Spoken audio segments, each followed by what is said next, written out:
On 1+1, defending a man who's reviled by his people, the voice behind Sting, and from dyslexic kid to one of our top female scientists.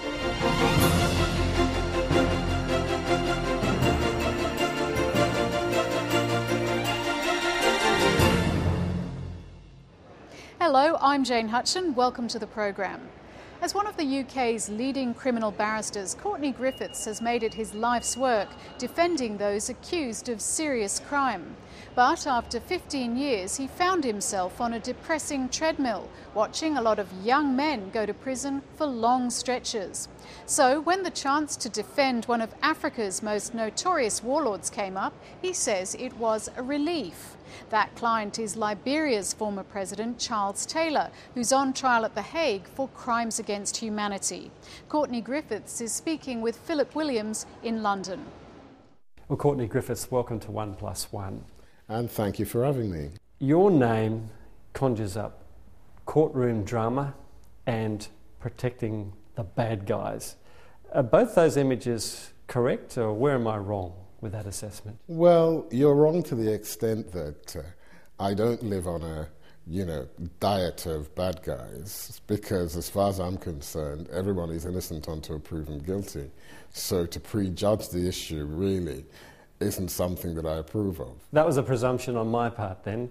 But you, when you're in the courtroom, you don't hold back, you're quite dramatic, and you're very forceful. Where did you learn those arts, and how important do you think is that personality behind the persuasive arguments that you're driving?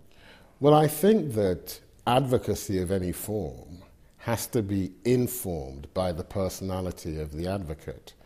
And that's part of my personality, that if I'm asking you a question, I want you to give me an answer. And if you persist in trying to evade an obvious answer, I will be equally persistent in pursuing you. Did you have a blood diamond party in your offices last Friday night? So, how do you know he might have agreed? Simple question. I don't know. So why did you tell the judges that a few minutes ago, if you don't know? Well, Are you in the habit of saying things you don't know about? You look like you're enjoying it, I must say. Well, I may well look like I'm enjoying it, but people don't seem to realise that in a situation like that, as an advocate, you get into a zone. It's you and this individual. And you try and cut out, to some extent, what is going on around you, because you're listening to the answers, you're concentrating on the facial expressions, the body language of the individual, because all of those provide you clues as to the next question you're going to ask. And also, to an extent, because advocacy is a performing art, yes, you are performing. And you know when you're performing well, and you know when you're having an effect. And of course that's enjoyable, because that's the nature of my job. That's what I'm being paid to do. Now, Charles Taylor is regarded by many as the devil incarnate, as having committed horrendous crimes against his own people. Now, without prejudging whether that is a correct assessment of him, how do you cope with defending people that the majority of the population regard as bad, as evil even? I've never had a problem with that, Philip, and the reason why I don't have a problem with it is this. At the end of the day, as an advocate, I'm there to present an argument on behalf of a defendant. The prosecution are there to present their case. At the end of the day, it's either the judge or the jury who bring out a verdict of guilt or innocence. And yet, are there times when you've thought your client was guilty, but they've got off?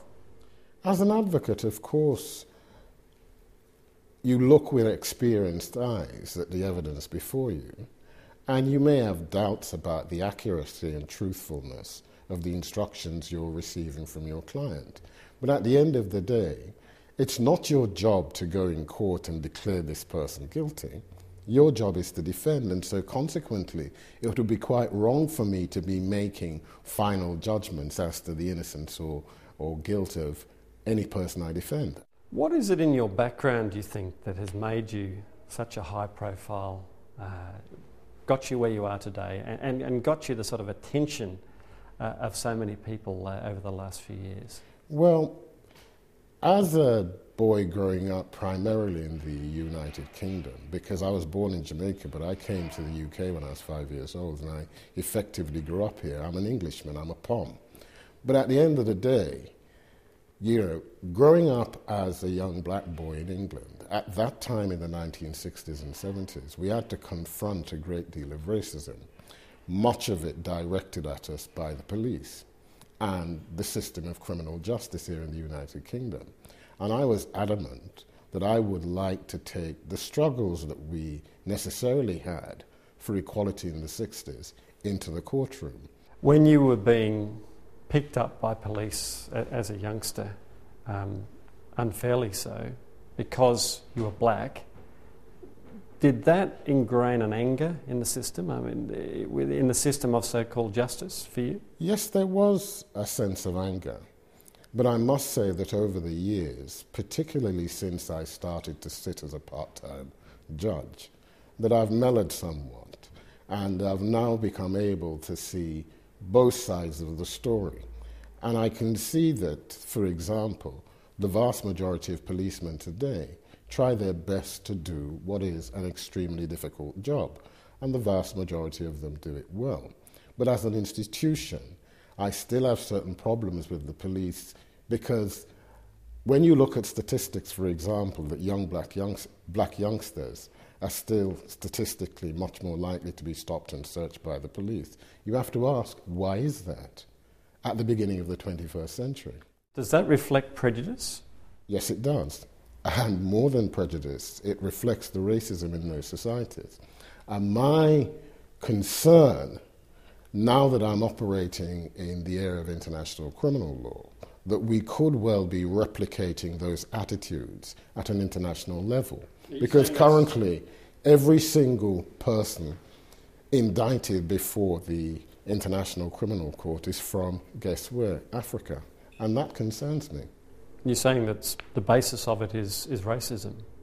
I think, as currently operated, yes. That's a pretty serious conclusion to reach for an international court, isn't it? Yes, it is.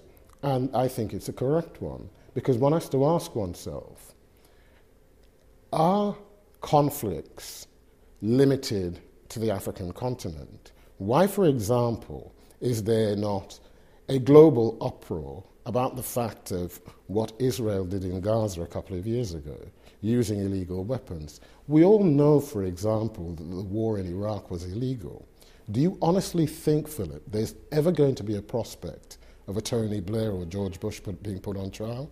You and I know it's never going to happen, because international criminal law, as currently practiced, places certain powerful countries above the law, and I don't accept that. Isn't that more international politics rather than institutionalised racism?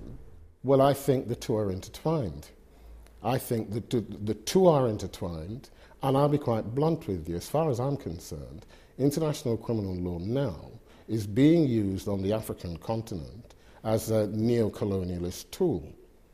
That is my firm belief. How do Western nations subjugate African nations through the court system? How does that work? Well, it works in this way, by indicting a Charles Taylor, who was very unpopular with the West. And the clear message is, if you step out of line, if you don't toe our line, we will brand you a criminal. Unfairly? Unfairly. What about the victims in these cases, though? How do you feel about their positions in all of these difficult cases? I am concerned about the victims, Philip, but I think we need to put this in some kind of context. You have to realise that the wars which are plaguing Africa now are part of a seismic social change which is taking place in all of those societies. But that in no way forgives bad behaviour, No, does no, it? no, but or evil behaviour. But at the same time, you know, we forget our history. Because every society which has experienced those kind of seismic social changes, it has always been attended by violence. The English Civil War, the French Revolution, the American Civil War, the Civil Rights Movement in the 1960s in the United States, all attended by violence. And at those times, the crimes committed, for example, when Cromwell slaughtered thousands of Irishmen at Drogheda and Wexford, they weren't regarded as atrocities then.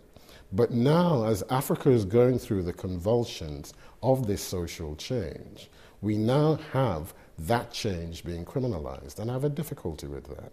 But surely, I mean, we're talking about historic events 300-400 years ago.